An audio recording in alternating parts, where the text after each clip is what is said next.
scripture sifunda ngama-sons of Issachar. Glory to Jesus. Angizukuba umuntu ebazalwane sabamfishane. Amen. Sifunda-ke ngama-sons of Issachar elithi iBhayibheli, they were part of the tribe and part of the army the King David.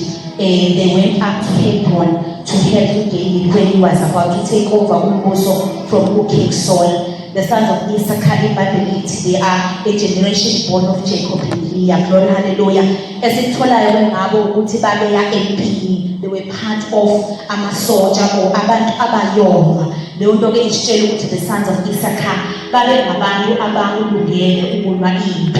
But they're strong. Umuntu yempini kabuyi noma ubani bazalwane, amen. Kodwa kuyo umuntu oqinile empini, kuya umuntu ostrong nozokwazi ukumelana nempi. iBhayibheli litshela ukuthi ke amongst all the other tribes or all the other groups abejoyina ababezojoyina uDavid in Hebron, they were sons of Issachar, amen. Glory to Jesus. Lithi ke kuwona there were 200 heads or 200 leaders.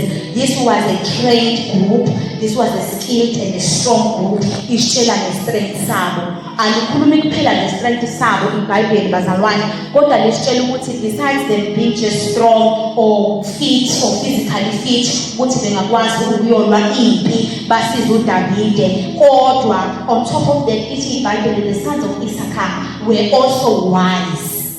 They were wise in leadership. My topic namhlanje ithi understanding the times. Glory to Jesus. Lithi iBhayibheli again, the sons of Issachar were wise, they had wisdom in leadership. Glory to Jesus. The sons of Issachar who had spiritual insight. Bebengekho strong nje kuphela, bebengekho wise nje kuphela, kodwa the sons of Issachar were also had spiritual insight. Glory, hallelujah. Besides them having the spiritual insight, in the sons of Issachar, iBhayibheli, they also possess political insights. Glory to Jesus. This iBhayibheli, they understood law. They also understood law. They also understood science. Ladies, the sons of Issachar, they balanced kangakanani empilweni. They were strong, physically fit. They understood the law. They understood science. They interpreted the law. They had spiritual insight. They also had political insight. They were also wise. They had wise leadership. These are the people. This tells me what amongst many other tribes, our 12, this was the most important group. Age group, because then this was a war group. Glory to Jesus. They were spiritually woke, they were woke politically, they were woke in all dimensions and also physically fit. These are the people that were needed at that time because they possessed the discerning spirits. Ngiyathandile inkonzo yethu eqale ngayo because lento iyasichanela njengebandla wathi bamateko last week let us asizingcwelise. Glory, hallelujah. And namhlanje uNkulunkulu ukuthi let us understand the times. He has been speaking the same message from the beginning of the service. Glory, hallelujah. And Bible these people, they had a discerning spirit. Namhlanje ngifuna ukuthini kuwena, pray uNkulunkulu ukuthi bengakupha that discerning spirit. I-discernment bazalwane, uGoogle ngithele uGoogle ukuthi what is discernment? What it is your ability to judge well. When you have a discerning spirit or discernment, you have the ability to judge well. IsiZulu sithi discernment ukuqonda. Ukuqonda ukuthi kuphi manje kwenzakalani, yini ekufanele mayenzeke. Lento eyenzakalayo njengamanje kungani yenzeka. When you have discernment, you have power to even perceive izinto clearly. Kusho ukuthi when you have discernment, ayikho into eyenzeka unga-understand ukuthi kungani lento yenzeka njengamanje. When you have discernment, you are wise. You are able to even make wise decisions. When you have the spirit of discernment, you are able to tell the truth. What this is true or this is false. When you have the spirit of discernment, you are able to differentiate between right and wrong. When you have the spirit of discernment, I was walking just with surface value, but you are able to look at things at a deeper level. The book of 1 John chapter 4, lithi iBhayibheli verse 1 uthi maningakholwa yibo bonke omoya. Ilithi hlolani omoya ukuthi lo moya ngabe ngokaNkulunkulu noma ngawona kaNkulunkulu. iBhayibheli liyasibonisha ukuthi baningi abaprofeti bamanga but yazini umoya kaNkulunkulu. And so if we understand and we have the spirit of discernment, glory, hallelujah. The Bible is telling us that the sons of Issachar possessed that spirit, the spirit of being able to judge well. These are the people that David needed as part of the army. In other scriptures, they tell us bekuthi masekhanjwa uhamba uJuda phambili okuyibona that we're leading praise emva kwabo kulandele the sons of Issachar. Because they're just there to support David, but they do more than that. Because they bring a sense of direction. Their role in the army was not just to support David. There were the sons of Judah, there were sons of Simeon, there were sons of Benjamin, there were sons of Manasseh. But these ones, the sons of Issachar, they knew exactly what ought to happen, when it must happen. They understood the times, they understood the seasons. The sons of Issachar.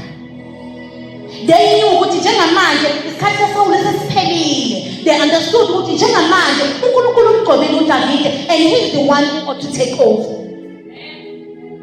They knew ukuthi uNkulunkulu umgcobile uDavide and sekumele aqaqale manje phansi. They understood the will of God for the nation. The sons of Issachar, because they possessed the spirit of discernment. They understood the will of God for the nation. They knew ukuthi uNkulunkulu umgcobile uDavide ngalesi sikhathi. IBhayibheli litshela ukuthi the sons of Issachar, they were not just wise in spiritual things. They even knew ukuthi inyanga yaqala manje. Apparently they even involved eqaleni kwekhalenda. Ukuthi inyanga yaqala manje, ukuthi inyanga yaphela manje. Isizinyanga namanje, isizinyanga yaphuma manje. They were wise in all dimensions. But they possessed the spirit of discernment. They knew how, they did not only support David. In the book of Judges chapter 5, they tell us that even when Deborah had to take over, the sons of Issachar were part of the people who were with Deborah. Deborah, she was a female prophetess. A woman or a female leader was not so popular.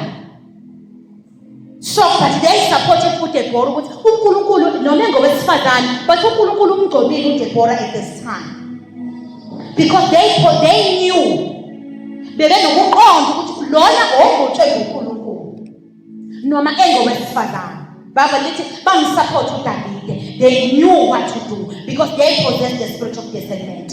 And they kind of let discernment abanayo because it brought value at that time. They were needed at that time because the nation was unsettled. So their wisdom was bringing value in the time of uncertainty. So they were able to judge or guide the nation's actions. Uma une spirit of discernment, you will not just uhamba nje noma ikanjani, but you will walk in clarity. Because discernment gives you direction. Discernment, uma uqonda, you will know ukuthi kwenzakalani njengamanje. It gives you direction. When you have the spirit of discernment, you are able to align yourself with icebo likaNkulunkulu. You will always know likaNkulunkulu at that particular time. Uthe usisi uziphelele uma usibiya, uthe we are born for such a time as this. It is understanding bazalwane ukuthi ngalesi sikhathi uNkulunkulu ungilethe emhlabeni ngecebo lakhe. And yingakho ngidla ngoba mina nginomsebenzi engizowenza. And ngiyadileka at the time as this. So therefore you will align yourself with the purposes of uNkulunkulu. Which is mayikhuluma in the book of Luke chapter 12, urebuke a crowd. Uthi nina crowd niyangixaka ngoba niyakwazi ukubona izulu malizona. And niyakwazi ukubona ukuthi nanti ifu kusho ukuthi imvula iyeza. Niyakwazi ukuthi ukubona ukuthi hayi njengamanje kunesibungu kusho ukuthi kuzoshisa. Kodwa niyahluleka ukubona ukuthi mina nguMesaya. You failing to understand. You read about Messiah in the synagogues. You were reading about the Messiah all this time, but you are failing to understand what man Messiah is called. Why you thinking now? Have the spirit of discernment. Understand the times this. Ibalulekile bazalwane into yokuqonda isikhathi esikuso. Kubalulekile ukuqonda isikhathi esikuso. Kubalulekile ukuqonda isizini wena as an individual odlula kuyona. Uqonda ukuthi as ibandla sidlula kuphi. As a nation njengoba Ayanda Kadesh, as a nation sidlula kuphi. Glory to Jesus. When you have discernment or when you understand the times, you will walk in clarity. You will not walk in confusion. You will always know what when Zangalan. Glory to Jesus. You will understand the will of God for your life. You will understand what ungani ungasebenzi njengamanje. You will understand what ungani bekushiya. You will understand what ungani kade bekhona babuye bahamba. You will understand why they are rejecting you. Glory to Jesus. You will understand what time it is. You will understand if you are in your waiting season. You will understand ukuthi njengamanje isikhathi ukuthi ngilinde kuNkulunkulu. IBhayibheli lithi they that wait upon the Lord, they renew their strength. They mount up with wings like eagles. They run and they never grow weary.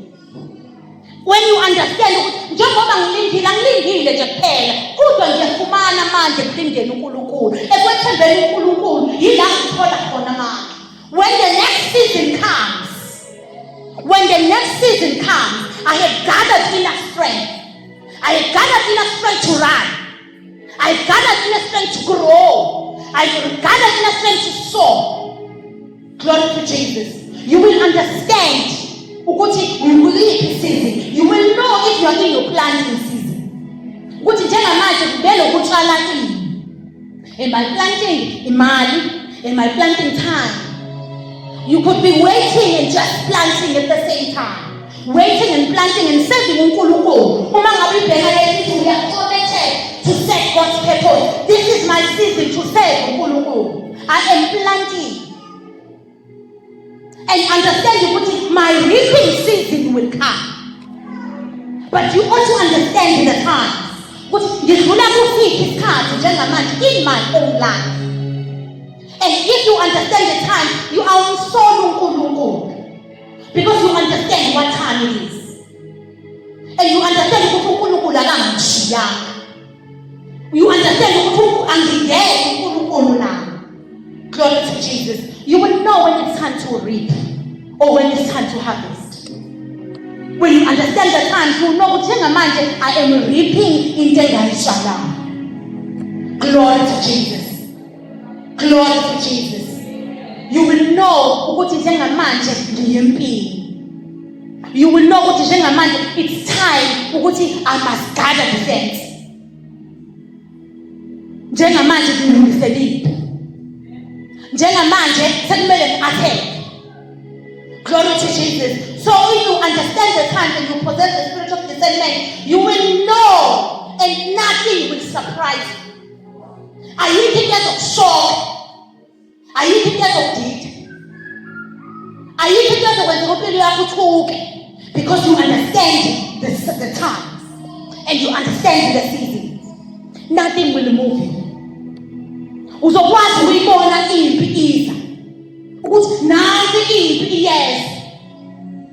Glory to Jesus. IBhayibheli lithi when the enemy comes in like a flood, uNkulunkulu raise the standard against the enemy. Uma impi iza, uzokwazi nansi impi iza.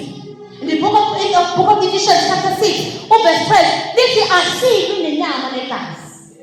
Ukuthi lesi ezayo akuyona yenyama. Lesi ezayo njengamanje is not for the flesh and blood. So I don't have to fight it with my physical weapons. But the weapons of our warfare, this Bible, they are not carnal. But they are mighty through God, through the pulling down of the strongholds. So you will be able to gather the right weapons for the particular war. The Bible lithi asimelele nenyama negazi, but we are against principalities, we are against powers, we are against rulers of darkness. Bese liqhubeka lithi ngakho-ke take up the full armor of God. Take up the full armor of God. I-full armor of God izokwenza ukuthi ukwazi ukuma when time comes, because when you have gathered yourself wazemboza wazigqokisa with a full armor of God. Lisenikwenze konke kimi. Ayikho into ezokunyakazisa if you understand ukuthi ngilwa hlobo luni lwethu. Ngoba wena manje ubophile ukhalo lwakho. Lithi izikalo zenu ziboshiwe ngeqiniso. Bophi inkalo zenu ngeqiniso. The breastplate of righteousness, the shield of faith. Ifaith bazalwane isivikelo sethu. Lithi Bible, faith comes by hearing and hearing the word of God. Ifaith isivikelo sethu. Noma ngabe kwenzakalani, anything comes to shake you. But ufika ngokhono. The faith is your shield. So no matter you people do that, when you have faith, you are protected. Because you understand. You are understanding war or you understand this cattle sword. The community, you must also get a helmet of salvation. It's the goal and the sword of the Spirit, which is the word of God. Understanding the times. Namhlanje ngizothi kini, purpose in your heart to be like the son of Issachar. Understand kwenzakalani njengamanje. Understand what ought to happen. You may God grant understanding. May uNkulunkulu akunikeze understanding. Understand ukuthi ungubani. Understand ukuthi ungokabani. Understand ukuthi ubizwe ngubani. Glory to Jesus. Understand ukuthi uyiphi season. Understand ukuthi uNkulunkulu ukulungiselela ini. What is God preparing you for? Understand ukuthi ungani bekushiya. Understand ukuthi ungani bekureject. Kungani bengasakuthandi all of a sudden. I remember that I passed through a very hard season. I highlighted the season, 2022, where I was just doing nothing in life. Where I just doing nothing the whole year. Do you know about the I had no one? I used to think you kept asking akekho noma ngimsendele imessage ngithi kuye yazi umsebenzi wavela ngangiphendula ngiboutique uvela bengathi abakuzwa abakuboni futhi awusa exist abanye akaze babuye namanje sebeyasaba kanti welcome because abantu bayahamba bafika for a certain season kunesikhathi la uNkulunkulu ezokususa khona esixokweni ekudinga uwe and udinga ukuzonda abantu ukuthi bangishikile ngesikhathi ngibadinga uNkulunkulu wena uNkulunkulu ukudinga uwedwa udinga ukudila nawe wedwa akakudingi lesixuku kunezinto uNkulunkulu afuna ukukhulisa kuzona akusize kuzona but akakwazi ukukhuluma nawe ngoba kuyaphithizela around you kunomsindo around you uzothi uNkulunkulu ekhulumile ungamuzwa because kuduma umsindo so fanele akususe isolate but lento idinga umuntu ozo-understand the seasons and understand the times ukuthi njengamanje angidingi abantu abaningi njengamanje ngidinga mina noNkulunkulu kuphela. You will understand ukuthi kwenzakalani. Glory to Jesus. Understand the seasons. Be like the sons of Issachar. Ngicela phela uvulela bakubhekisisa incwadi sengizovala bazalwane incwadi the book of Romans chapter 13 verse 14. The book of Romans chapter 13 verse 14. Ngizofunda mina ngicela siqale ku11 uthi isihloko sakhona sithi put on Christ. Lithi ke and do this knowing the time that now it is high time to awake out of your sleep, for now our salvation is nearer than when we first believed. The night is fast spent, the day is at hand. Therefore, let us cast off the works of darkness. Let us put on the armor of light. Let us walk properly, as in the day, not in revelry and drunkenness, not in lewdness and lust, not in strife and envy. Bese u-14 but put on the Lord Jesus Christ and make no provision for the flesh to fulfill it last. Ngicela ukufundela bhekisisa Romans 13 verse 11 to 14. Verse 11. Yenzani lokhu njengokuba nazi isikhathi ukuthi sekuyihora lokuba nivuke ubuthongweni. Ngokuba manje insindiso isisondele kithi kunaleso sikhathi esaqala ukukholwa ngaso. Ubusuku sebuyaphela, imini isisondele. Ngakho-ke asilande imisebenzi yobumnyama, sihlome izikhali zokukhanya, asihambe ngokufaneleyo njengasemini, kungabi ngokuminza nokudakwa, kungabi ngokufebe namanyala, kungabi ngokuxabana nomhawu, kodwa yembathani inkosi uJesu Kristu, ninganakekeli inyama, kuvuswe izinkanuko. Hallelujah. IBhayibheli lithi put on Christ. Know the time. Understand the time. Know what time it is now. Wake out of your sleep. Akusona isikhathi sokulala lesi bazalwane. Akusona isikhathi sokulala lesi. Isikhathi sokuvuka. Wenze njengoba uNkulunkulu ekubizile. uNkulunkulu ekubizele ukuthi yiba intercessor. Lesi isikhathi ukuthi vuka and pray for the nation. Lesi isikhathi ukuthi vuka and put on Christ. The Bible says the day is at hand. Put on the armor of light. Glory to Jesus. Let us walk properly. Let us walk in understanding. Asikwazi kulesi sikhathi bazalwane akusona isikhathi ngoba kuthiwa sisaquzana ukuthi umzalwane akakwenzi ukuthi asekho kulesi sikhathi bazalwane sokukhuza wena sokuthi kukhuza usayibona lapho usiqala nakho ubonakala egagasini asenaso isikhathi sokukhuza asekho nje lapho kulate bazalwane kulate ngempela njengamanje uthi put on Christ.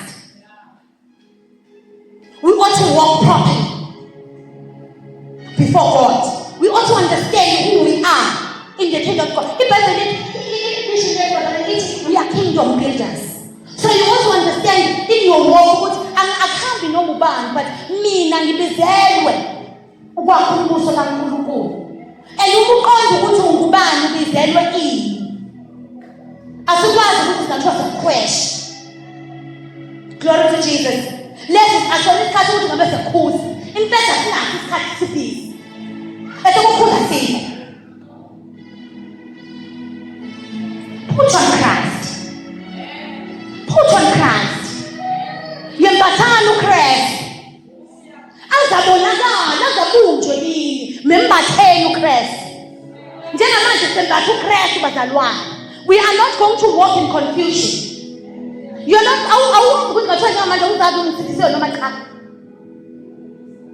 put on Christ.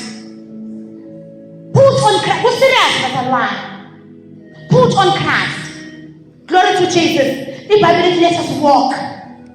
Let us walk properly. Let us make no provision for the flesh, but put on Christ. Ngiyafisa bazalwane semthandazo wethu. Ngizocela umfundisi ukwana nasihole. The Bible in the book of Proverbs chapter 4 verse 7. Let the beginning of wisdom is this. Let it get skillful and godly wisdom. It is permanent. And this is when you are acquiring, get understanding. Actively seek the spiritual discernment and mature comprehension and logical interpretation. Acquire understanding. The beginning of wisdom is getting skillful and godly wisdom. The book of James chapter 1 verse 5 says, if any of you lacks wisdom to guide through a decision or a circumstance, they must ask of God. Sizothandaza njengamanje. Ask of God. Lithi iBhayibheli, God gives generously and without rebuke. Ungamcela uNkulunkulu, ngiyacela ngifundise ukuhlakanipha, ngiphe lokuhlakanipha nalokhu ukuqonda. Mhlawumbe angakaqondi, mhlawumbe ngithanda ukusindiswa, angakaqondi ukuthi le ndlela ihanjwa kanjani. What else is expected of me? iBhayibheli lithi each will be given to you, but you must ask in faith. Glory to Jesus. And if you ask in faith with no doubt, uNkulunkulu will give generously. Ngiyacela ufundisise ngaphambili. Glory to Jesus.